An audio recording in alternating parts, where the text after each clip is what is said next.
I should know how to do that by now. Thank you so much. Chairman Scott, I think I have not seen you since we were on Fox and Friends together years ago at the Villages, and we were wrestling a baby alligator together. So it's great to see you again. We both survived. And we both survived. We did. It was tiny. Ranking Member Gillibrand, thank you so much for your support on these issues, and to the other members of this committee, thank you for the opportunity to be here.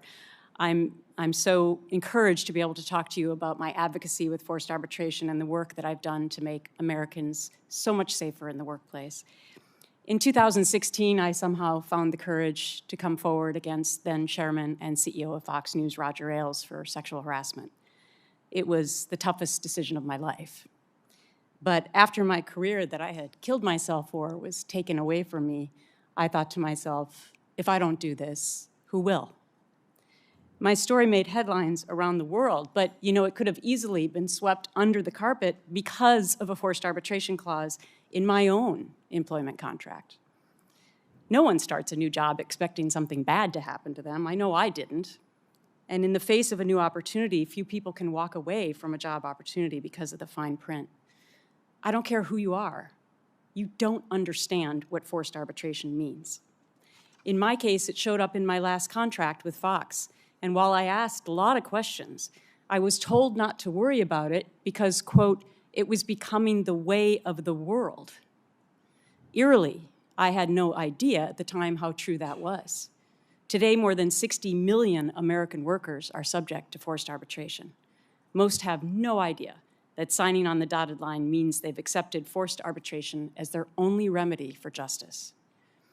So after my story, I started walking the halls of Congress, and in 2022, thanks to members of this committee and other champions in Congress from both sides of the aisle, the Ending Forced Arbitration of Sexual Assault and Sexual Harassment Act was signed into law, one of the proudest moments of my life.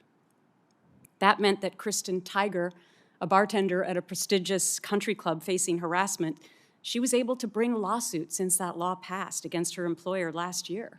And even though her employer still tried to compel the forced arbitration clause, the request was denied because of that law. A federal judge in Texas also declined to grant Blaze Media's motion to dismiss after one of its employees, Sydney Watson, she also claimed harassment. Watson's case can now also continue in the court of law, thanks to the new law. But there's still much more work to do. Last year, in one of the most outrageous stories that you probably heard of, a wife and mom died of an allergic reaction at a Disney restaurant after staff confirmed to her that the food was safe. Disney tried to force her husband into arbitration because, get this, he had previously signed a Disney Plus streaming subscription confirmation email, which included a forced arbitration clause. Only after enormous public outcry did Disney waive the arbitration clause and allow the case to proceed in court. How about our kids? Parents of a 14-year-old girl in California claim she was coerced into sharing graphic images online with two companies. Both companies tried to force the family into arbitration, into secrecy, meaning other families of this alleged predator with at least 20 other child victims would never be able to know about him.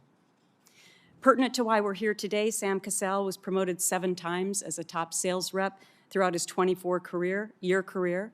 Despite a better sales record than his younger peers, he was forced out and terminated. And due to a forced arbitration clause, he had no ability to seek justice in the court system. These personal stories are why I'm a champion as well of the Protecting Older Americans Act, reintroduced today by Ranking Member Gillibrand and Senator Graham, also co-sponsored by the chair and ranking member of the Senate Judiciary Committee, Senators Grassley and Durbin. Too many people are still not getting the simple freedom of choice when something bad happens to them at work.